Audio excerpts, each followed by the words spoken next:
एक स्टूडेंट पूरी साल पढ़ाई नहीं करता, एग्जाम के एक दिन पहले पढ़ता है और रिजल्ट खराब आने पर कहता है मेरी किस्मत खराब थी।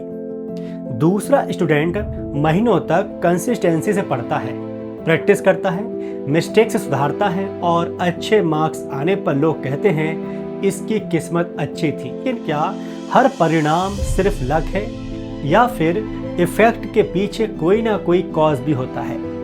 इसी विचार को समझाता है the law of cause and effect. इस लॉ का बेसिक आइडिया बहुत सिंपल है।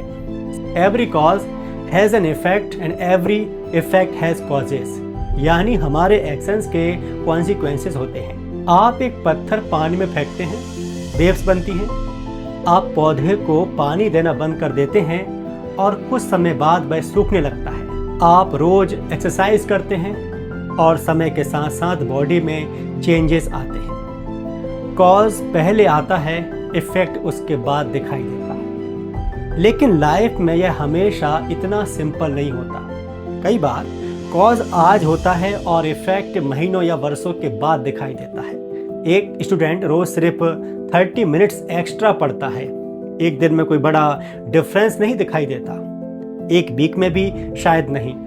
लेकिन अगर वह एक साल तक ऐसा करता है तो सैकड़ों आवर्स की एक्स्ट्रा लर्निंग जमा हो सकती है। यानी small causes can create big effects over time. अब इसका उल्टा एग्जाम्पल देखिए। आप रोज कहते हैं आज एक्सरसाइज छोड़ देता हूँ, एक दिन से क्या होगा?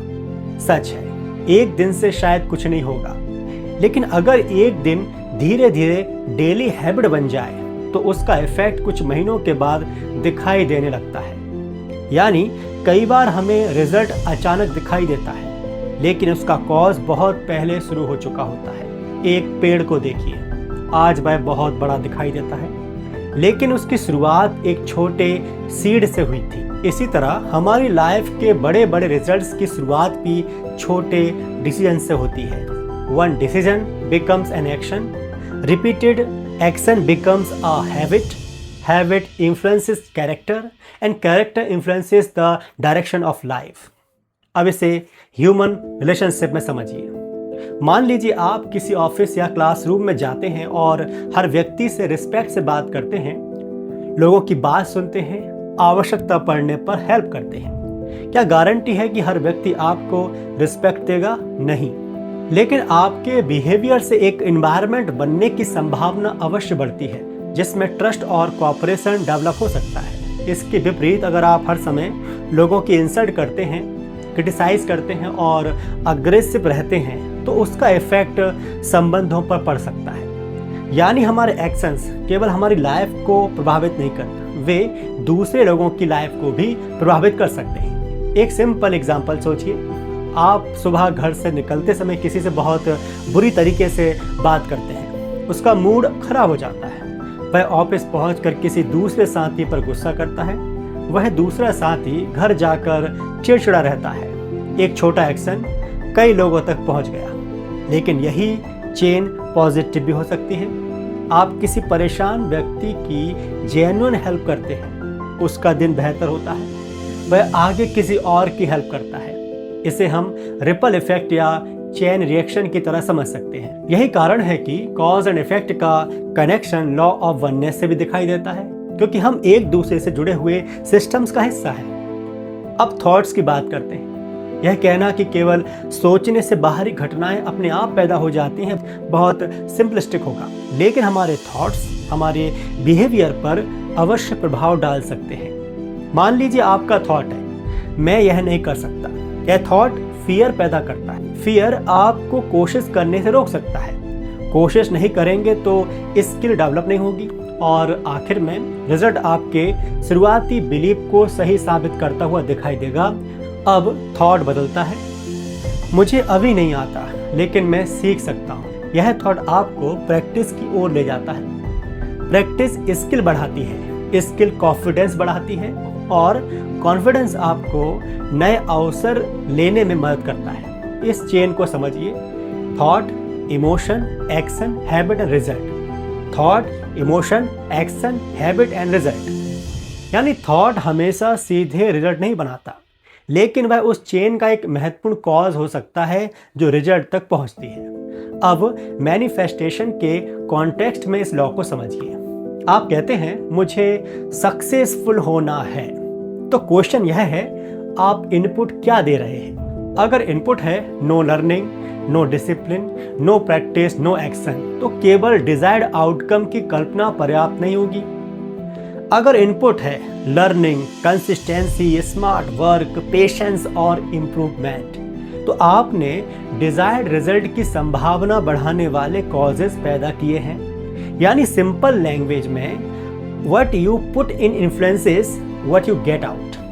लेकिन यहाँ एक बहुत इंपॉर्टेंट बात समझिए, लाइफ कोई परफेक्ट मैथमेटिकल इक्वेशन नहीं है जहाँ पर हर अच्छे एक्शन का तुरंत अच्छा रिजल्ट मिले। एक मेहनती व्यक्ति भी फेल हो सकता है, एक अच्छा इंसान भी डिफिकल्ट सिचुएशन से गुजर सकता है।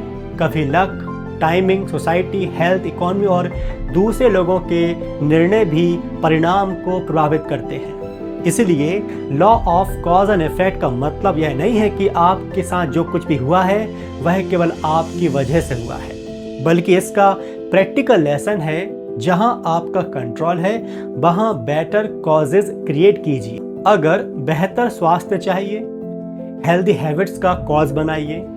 अगर नॉलेज चाहिए, डेली लर्निंग का कॉज बनाइए। अगर बेटर रिलेशनशिप चाहिए, कम्युनिकेशन, रिस्पेक्ट और ट्रस्ट का कॉज बनाइए।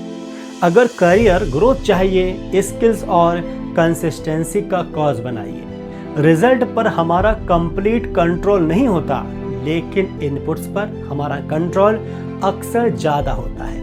एक किसान को देखिए, वह सीड बो सकता है, पानी दे सकता है, सॉइल का ध्यान रख सकता है, फसल का संरक्षण कर सकता है, लेकिन वह बारिश को कंट्रोल नहीं कर सकता। इसीलिए इंटेलिजेंट फार्मर बारिश के बारे में चिंता करते हुए बैठा नहीं रहता, वह उन चीज़ों पर काम करता है जो उसके कंट्रोल में है। लाइफ में भी यही अप्रोच पावरफुल है। रिजल्ट के पीछे भागने के बजाय खुद से पूछिए, जिस इफेक्ट को मैं अपनी लाइफ में चाहता हूँ उसके लिए आज मुझे कौन सा कॉज क्रिएट करना चाहिए। सक्सेस चाहिए, आज स्किल बिल्ड कीजिए। कॉन्फिडेंस चाहिए, आज छोटा साहसिक कार्य कीजिए। रिस्पेक्ट चाहिए, आज रिस्पेक्ट दीजिए। नॉलेज चाहिए, आज पढ़िए।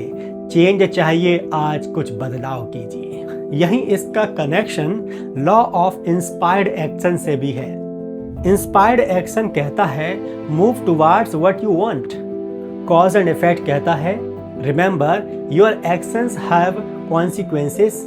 आज का एक्शन छोटा दिखाई दे सकता है, लेकिन अगर वही एक्शन बार बार रिपीट होता है तो फ्यूचर में उसका इफेक्ट बहुत बड़ा हो सकता है। शायद यही the law of cause and effect का सबसे प्रैक्टिकल लेसन है। Stop asking only what result do I want, start asking what causes am I creating every day.